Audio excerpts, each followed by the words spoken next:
करते हैं वापस 16,896, 16,895 निफ्टी पर और बैंक निफ्टी 39,100 पर।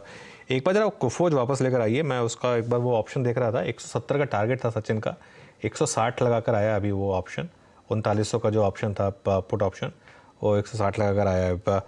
सचिन कोई और ट्रेड इस समय यहाँ पर आईटी में या कहीं और? जी अनुज जी, मुझे लग रहा है यहाँ पर प्रेशर काफी एविडेंट है। सुबह से ही निफ्टी आईटी एक वीक नोट पे ही था एंड जिस तरीके से फॉलो थ्रू मूव्स आ रहे हैं, मुझे लग रहा है यहाँ पर एलएनटी टेक्नोलॉजी सर्विसेज में एक फ्रेश ब्रेकडाउन हुआ है।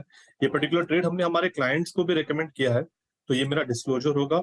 जिस तरीके से स्ट्रक्चर है, पिछले हफ्ते में एक इसने अटेम्प्ट किया था एक पुल बैक दिखाने का, वो पर्टिकुलर पुल बैक अभी फेल हुआ है एंड प्लस अपने थर्सडेज के लो के आसपास ये स्विंग करने की प्रोबेबिलिटी दिखा रहा है। तो यहाँ पर फ्रेश शॉर्ट्स ऐड करने की सलाह होगी एलएनटी टेक्नोलॉजी सर्विसेज के फ्यूचर्स में।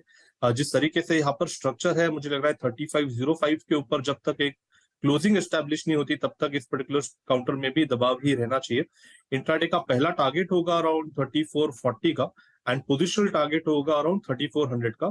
फ्रेश शॉर्ट्स ऐड करने की सलाह होगी एलएनटी टेक्नोलॉजी सर्विसेज के फ्यूचर्स में। जैम, और मैं एक चीज़ देख रहा हूँ स्क्रीन पे कि बैंक निफ्टी की 39,000 की पुट में अब बहुत ही डिसाइसिव बाइंग हो रही है। पुट एट डे हाई और huge call writing at 3 strikes, 39,200, 39,500 और 39,000 की पुट में कुछ देर पहले एग्जिट शुरू हुआ। अब अगर आप देखें वो प्रीमियम जो है वो डे हाई पे ट्रेड कर रहा है। अभी अनुज ने सुबह सुबह बात रेज की थी, हमने डिस्कशन किया भी था एसबीआई, और वाकई अनुज ये एक कल्प्रिट की तरह साबित हो रहा है।